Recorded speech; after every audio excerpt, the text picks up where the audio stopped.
Hey guys, this is going to be my October wrap-up where I go through all of the books that I read in October and tell you really quickly how I rated them and some brief thoughts on them, and then also my November TBR, which is the books that I plan to read in November. I took a lot of the books that I read at the beginning of October home when I went home for fall break, so I don't actually have them with me, but the first two books that I read this month were on my Kindle. They were both review books. The first book was Impossible by C.A. Gray, which I gave 4 out of 5 stars. It was the third book in a series, and I was asked to review it for the blog tour that took place during the release date. I love that series. I highly recommend it, especially if you really like Harry Potter, because comparing it to Harry Potter is just like the best way that I know how to tell people what it's like.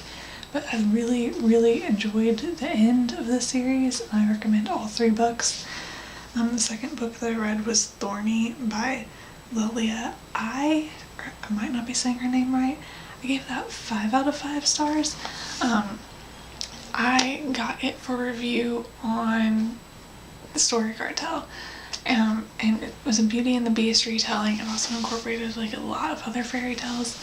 And I love Beauty and the Beast, and I love finding new Beauty and the Beast adaptations. And I wasn't sure how I was going to feel about this one at first.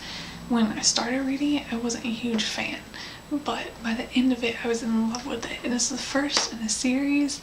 And the Beauty and the Beast aspect has kind of resolved itself. Like, everything that's in kind of, I don't know how to tell you, but I don't want to ruin the ending, and I don't think I'm ruining the ending by just saying that, like everything that happens in the Beauty and the Beast fairy tale has happened by the end of the first book, so I'm interested, but a lot of other fairy tales were incorporated, so I'm wondering if that has something to do with the rest of the series, but I'm really interested in reading the rest of the series whenever I can and finding out what happens. And then the next 2 books that I read are at home now. The first one is Christian Foundations by Kathleen R. Fisher, and I gave that 5 out of 5 stars. And that was a textbook from my theology class that I still had, and so I decided to read it.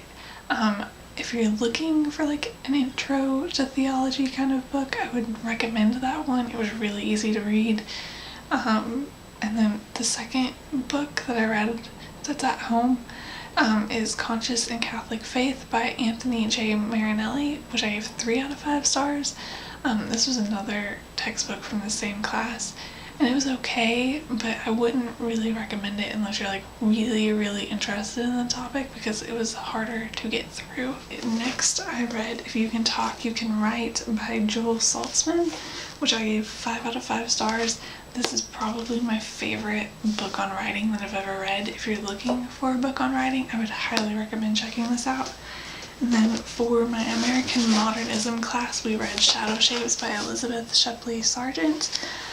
This is out of print, but we got these copies for our class, and I gave it 5 out of 5 stars. I really, really enjoyed this, but I didn't do a review on it because it's out of print, but I did really like reading it. And then also for a class, for my American Literature class, I read The Holder of the World by Bharata Mukherjee. I think I'm saying her name right. I hope I'm saying her name right.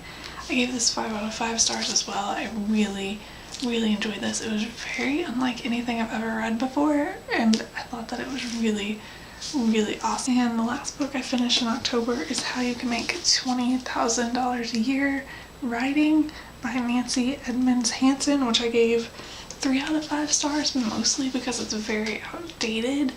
I think there's an updated version that I probably would have rated a lot higher, but this was written like pre-internet, and I can just tell that everything is very different now, but I think like I can definitely tell that if you had a newer version, it would probably be a really good book. Okay, I'm gonna move on to my TBR and the books that I plan to read in November.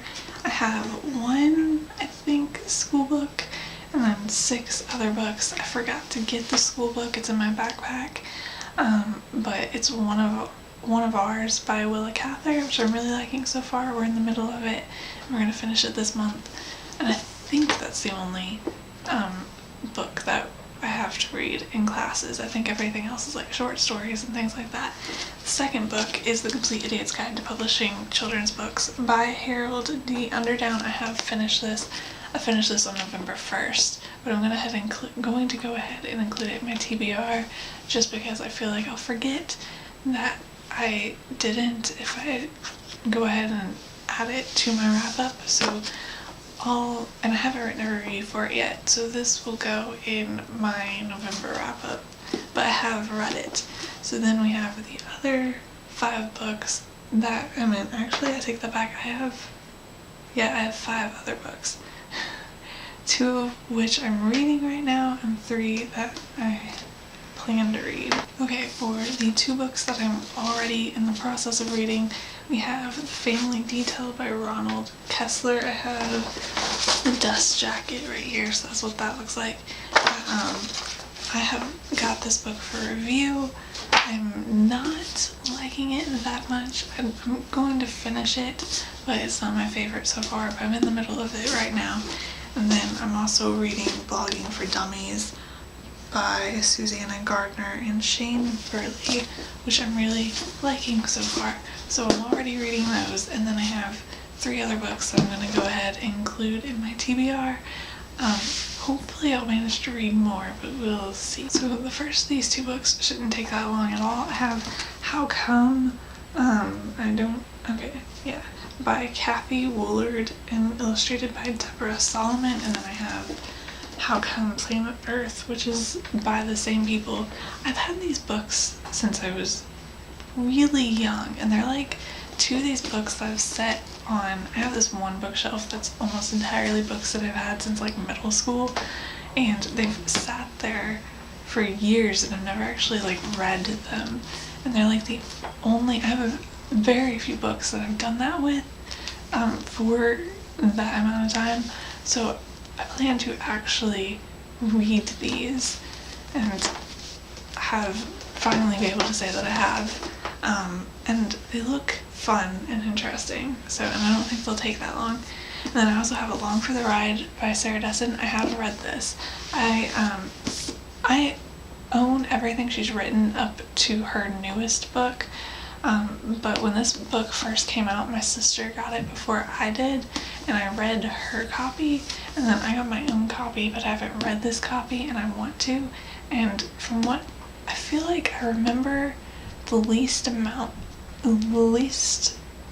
I have like the worst memory of this book out of all of her books, which is weird because I've read it one of the most recent. So I plan to read this. Hopefully I'll remember it more. I remember really liking it, and just for some reason can't remember it as well. So I'm going to read that, and maybe I'll read more. We'll see what I can get through, but I will see you guys later. Bye.